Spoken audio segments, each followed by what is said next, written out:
I'm originally from Brooklyn, New York. Important. And when I was growing up, I'm quite a bit older than most of the folks here, so I'm going to talk about something that happened, as I was growing up. Sorry. This is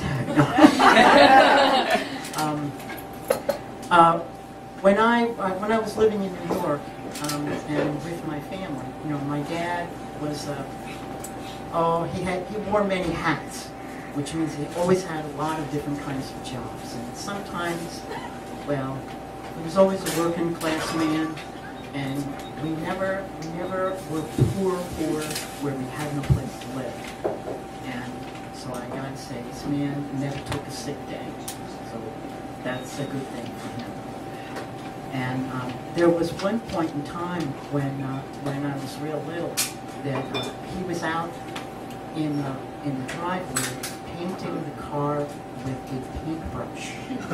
My mom had tossed me out of the house saying, "You just get out of the house, I can't stand all these kids." And so I went out, and there was my dad with the paintbrush going over the front end of the fender. "Hey, Dad, what are you doing?" "I'm painting the car."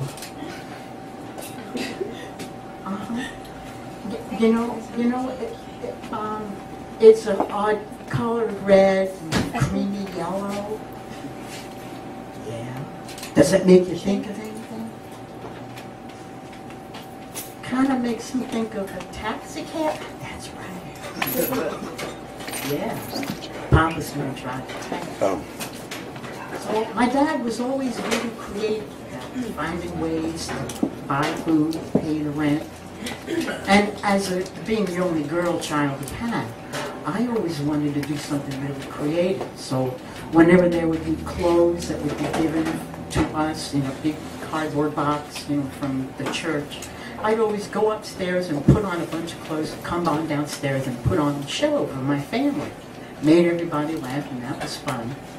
Well, as I grew older, I found that art was really the thing I really liked to do. And any kind of art, be it dancing or acting or painting and drawing. And I got to be a graphic artist in New York.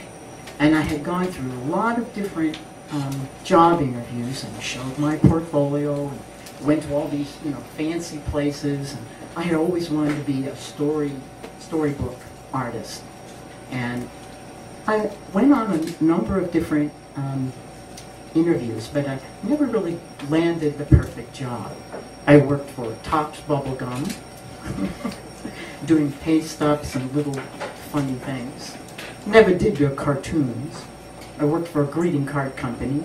I was the painter of the color separations for bizarre kinds of cards. And then one day, there was a telephone call at the place where I was working in a greeting card company. And who do you suppose it might have been? It was Scholastic Magazine. The same people who, when I was just a little girl, put out a magazine called Highlights. Yes. And it went to all the elementary schools. And I thought, I'm going to make the big time. Okay. Where are these people here with me? I didn't apply to anybody. Well, apparently, some of the people that I had gone and had interviews with thought of me and thought, let's send her there. So off I go to my interview, got my portfolio, and I'm showing all my stuff, and the woman says, "Yes, well, it's very nice to meet you, and we do very progressive things here, and let me just ask you, did you ever hear of Scientology?" Yeah. Just a little bit. This was back in 1967. And she said, well, a lot of us feel that's a really important thing to do, so, we hope that you fit in here. Oh, by the way, I gotta tell you, when you go into the next room, I feel a really good feeling from you. I want you to take this job, but when you go in the next room, you'll meet the art staff.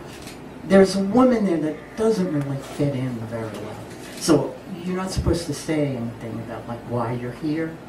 And I kept thinking, but I'm going to be sitting in the art department with papers and paint, and don't you think, oh, never mind. So I go in, I sit down at the desk, and I see these three women that are sitting there. And I know one of them doesn't really fit in. And I'm thinking, who could that be? And I'm watching, and this one woman gets up and she goes to the bathroom, and while she's gone, the other two women are going, did you see? Oh, did you, oh, goodness. I'm thinking, well, that's really odd. I wonder why.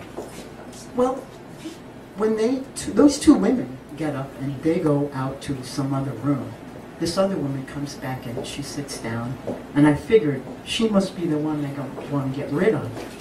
So I walked over to her and I said, you know what? I just want you to know this. They didn't want me to tell you this, but they're getting ready to give you the axe, and I just want you to know I'm not going to take this job. And they told me they wanted to get rid of you because you don't fit in. Well, I'm going to tell you, I don't fit in either, and I just want you to get a heads up. Start looking for another job. And this was the thing I thought was going to be my big break in Scholastic magazine. Boy, that was fool's gold. You know, I'm glad I am who I am, and I hope she found something good. Thanks a lot.